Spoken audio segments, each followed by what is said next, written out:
ایک شخص ہے جو کہ 5 ٹائم نماز پڑھتا ہے لیکن ان کی ماں اس سے ناراض ہے، کیا اس شخص کی نماز قبول ہوگی؟ قرآن و حدیث کی روشنی میں بتائیے۔ دیکھیے، ماں کا درجہ یقیناً بہت اونچا ہے، ماں کا درجہ بہت اونچا ہے، ماں کو ناراض نہیں کرنا چاہیے، مگر کبھی کبھی ایسا بھی ہوتا ہے کہ ماں غلط بات پہ ناراض ہوتی ہے۔ حضرت سعد بن ابی وقاص رضی اللہ تعالیٰ عنہ کی ماں ناراض ہو گئی، انہوں نے اسلام قبول کر لیا، ماں ناراض ہو گئی۔ ماں نے یہاں تک کہہ دیا میں کھانا نہیں کھاؤں گی جب تک تو اسلام کو نہیں چھوڑے گا۔ انہوں نے کہا ماں مجھے تجھ سے بہت محبت ہے مگر میں اسلام نہیں چھوڑ سکتا تیرے۔ ماں نے کھانا پینا بند کر دیا۔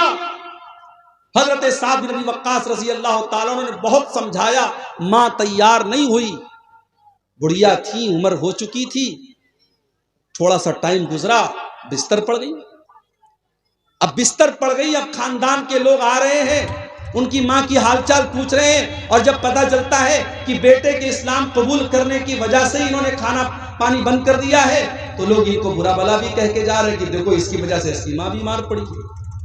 حالت یہ ہو گئی، حضرت سعد کی ماں آخری سانسیں لینے لگی، آخری سانسیں لینے لگی، انتقال کا ٹائم آ گیا۔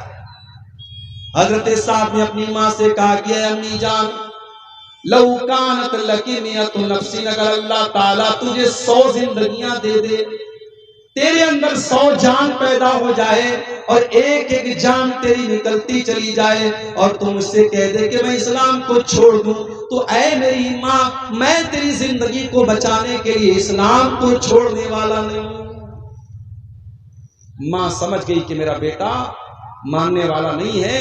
ماں نے آخر میں کھانا کھایا، پانی پیا، اور بعد میں ماں کو بھی اللہ نے ہدایت دی اور بعد میں ماں نے بھی اسلام۔ تو ماں ناراض ہے، اگر صحیح بات کو لے کر کے ناراض ہے تب تو بیٹا گنہگار ہوگا، لیکن ماں بلا وجہ ناراض ہے، ناحق ناراض ہے، بے مطلب کی بات پہ ناراض ہے، جس کا کوئی سر پیر نہیں ہے، تو بیٹا گنہگار نہیں ہوگا۔ بیٹے کو چاہیے اگر ماں ناراض ہے، غلط بات پر بھی ناراض ہے، بیٹا ماں کو منانے کی کوشش کرے، لیکن ایسا کوئی ثبوت نہیں ہے کہ ماں ناراض ہے تو بیٹے کی نماز قبول نہیں ہوگی۔ ایک بڑا مشہور واقعہ ہے حضرت علقمہ کا واقعہ کہ ان کی ماں ان سے ناراض ہو رہی تھی، تو ان کے ساتھ بڑا برا مسئلہ ہو رہا تھا، ان کی موت کا ٹائم آیا تو اللہ کے نبی نے پوچھا کہ کیا معاملہ ہے، پتہ لگا ان کی ماں ان سے ناراض ہے، جب تک ماں نے معاف نہیں کر دیا تب تک ان کی روح پرواز نہیں ہوئی اور ان کو چین نہیں ملا۔ بہت مشہور واقعہ ہے مگر وہ من گھڑت واقعہ ہے، موضوع روایت صحیح حدیث سے ثابت نہیں ہے، لہٰذا اس بات کی کوئی دلیل نہیں ہے کہ ماں اگر ناراض ہے تو بچے کی دعا، بیٹے کی دعا جو ہے وہ قبول۔ جی جی جی، تو اگر ماں غلط بات پر ناراض ہے تو پہلی بات تو اس سے کوئی مطلب نہیں ہے، اگر صحیح بات پر بھی ناراض ہے تو بیٹے کو منانے کی کوشش کرنی چاہیے، اس کی وجہ سے اس کی عبادت پر کوئی فرق نہیں پڑے۔ تو توبہ کی پہلی کنڈیشن یہ ہے کہ آپ کو احساس ہو کہ ہاں میں نے غلط کام کیا۔ توبہ کی دوسری کنڈیشن، آپ اس بات کا پکا ارادہ کریں کہ آئندہ آپ اس غلط کام کو نہیں کریں گے۔ شراب پینے والا توبہ کر رہا ہے شام کو، اے اللہ آج کے بعد میں کبھی شراب نہیں پیوں گا، صبح کو پھر شراب پینے لگتا ہے۔ آئندہ اس گناہ کو پکا ارادہ کرے کہ میں نہیں کروں گا، تب تو اس کی توبہ قبول ہوگی، ورنہ توبہ کا کوئی مطلب نہیں۔ اور توبہ کی تیسری شرط کہ جس گناہ سے وہ توبہ کر رہا ہے اس گناہ کو فوراً چھوڑ دے، تب اس کی توبہ قبول ہوگی۔ ابھی آج ایک صاحب مجھ سے ملے، پتہ لگا وہ نماز نہیں پڑھتے، گورنمنٹ نوکری کرتے، گورنمنٹ ٹیچر ہیں، نماز نہیں پڑھتے۔ میں نے کہا صاحب کیوں نماز نہیں پڑھتے آپ؟ بولے مولوی صاحب دعا کیجئے۔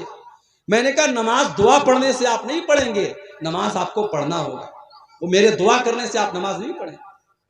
میں نے کہا آپ کی گورنمنٹ جاب ہے، صبح کتنے بجے اسکول جاتے؟ بولے 8 بجے۔ میں نے کہا میں دعا کر دیتا ہوں اللہ آپ کو اسکول میں پہنچا دے، آپ گھر میں بیٹھے رہے، پہنچ جائیں گے کیا اسکول؟ آپ کو جانا پڑے گا، آپ کو ڈیوٹی دینی پڑے گی۔ آپ 8 کی جگہ 8:30 بجے اسکول نہیں پہنچتے کیونکہ آپ کو پتا ہے آپ کی سیلری کٹ جائے گی، آپ کی نوکری خطرے میں آ جائے گی۔ ابھی میرے ساتھ اتنا بڑا ایکسیڈنٹ ہوا یوپی کے اندر، میں کار سے جا رہا تھا، کار میری ٹرک سے لڑ گئی، میں راتوں رات 350 کلومیٹر کا سفر کر کے واپس لوٹ رہا تھا۔ کیوں؟ کیونکہ میری جاب ہے، مجھے پڑھانا ہے، صبح مدرسے پہنچنا تھا۔ میں 300 کلومیٹر کا سفر طے کر کے، مجھے پاگل کتے نے تو نہیں کاٹا ہے، میں رات میں بھاگ رہا ہوں، ڈرائیور کو نیند آ رہی ہے، بیچارہ کسی طریقے سے گاڑی چلا رہا ہے، لیکن جاب کا معاملہ تو مجھے صبح جانا ہے۔ کتنے پروگرام ہیں، دینے کے بعد مجھے کینسل کرنا پڑتا ہے کہ نہیں چھٹی نہیں مل پائی، مدرسے کا مسئلہ ہے، امتحان ہے یا کوئی اور معاملہ ہے، ہم نہیں آ پاتے۔ تو جو جاب ہوتی ہے، جو نوکری ہوتی ہے، انسان اس کو نبھاتا ہے۔ اور جہاں اللہ کا معاملہ آتا ہے، جہاں نماز کا معاملہ آتا ہے، وہاں لوگ کہتے ہیں مولوی صاحب دعا کرو، دعا کرنے سے آپ نماز نہیں پڑھیں گے، آپ کو خود پڑھنا پڑے گا۔ میرے پیارے ساتھیوں، اسی لیے اللہ تعالیٰ کہہ رہا ہے کہ نیکی کے کاموں میں سبقت کرو۔ مسجد میں نماز پڑھنے جاؤ تو سب سے پہلی صف میں جاؤ، کوشش کرو کہ پہلی تکبیر میں تم شامل ہو جایا کرو، اس لیے کہ اللہ کے نبی فرماتے ہیں لو یعلم الناس ما فی النداء والصف الاول، اگر لوگوں کو پتا چل جائے کہ پہلی صف کا کیا مقام ہے، اگر لوگوں کو پتا چل جائے کہ پہلی تکبیر کا کیا مقام ہے، اور اس ثواب کو حاصل کرنے کے لیے اگر گھسیٹ کر کے آنا پڑے تو لوگ گھسیٹ کر کے آئیں گے، مگر پہلی صف میں شامل ہوں۔ ہم کیا کرتے ہیں؟ ہم پیچھے والی لائن میں کھڑے ہوتے ہیں، نماز میں ہم سب سے پیچھے ہوتے ہیں۔ مدرسے میں چندہ دینے کی بات آتی ہے، دان دینے کی بات آتی ہے، ہم سوچتے ہیں سب سے آخر میں ہم چندہ دیں۔ پہلے دیکھیں پردھان جی کتنا دیتے ہیں، پہلے دیکھیں گاؤں کے حاجی صاحب کتنا دیتے ہیں، گاؤں کے رئیس لوگ کتنا دیتے ہیں، اس کے بعد ہم دیں گے۔ نہیں میرے بھائی، نیکی کے کام میں آپ پیچھے مت رہیے، نیکی کے کام میں آگے رہیے۔ حضرت ابو بکر صدیق کو دیکھو، اللہ کے نبی اپنے صحابہ کے ساتھ بیٹھے ہوئے ہیں، آپ کہتے ہیں کہ کیا تم میں سے کوئی ایسا ہے جو آج روزہ رکھ کر کے آیا ہے؟ ابو بکر صدیق کہتے ہیں کہ ہاں اللہ کے نبی، میں روزہ رکھ کر کے آیا ہوں۔ آپ پوچھتے ہیں کیا کوئی ایسا ہے جس نے آج کسی غریب کو کھانا کھلایا ہے؟ ابو بکر صدیق کہتے ہیں ہاں اللہ کے نبی، میں نے غریب کو کھانا بھی کھلایا ہے۔ آپ پوچھتے ہیں کہ کیا کوئی ایسا بھی ہے جس نے کسی مریض کی عیادت کی ہے؟ ہاں اللہ کے نبی، میں نے ایک مریض کی عیادت بھی کی ہے۔ آپ پوچھتے ہیں کیا کوئی ایسا بھی ہے جو کسی مسلمان کے جنازے میں شامل ہوا ہے؟ ہاں اللہ کے نبی، میں ایک مسلمان کے جنازے میں بھی شامل ہوا ہوں۔ آپ نے فرمایا مجتمعنا فی امرئ الا دخل الجنہ، یہ ساری کی ساری نیکیاں اگر ایک انسان ایک دن میں 24 گھنٹے میں کر لیتا ہے تو وہ ضرور جنت میں جائے گا، جنت میں ضرور جائے گا۔ یہ ابو بکر صدیق نیکی کے معاملے میں پہلے نمبر پر حضرت ابو بکر صدیق کا نام آتا ہے۔ میرے بھائیوں، ہمیں اور آپ کو بھی نیکی کے معاملے میں آگے رہنا چاہیے۔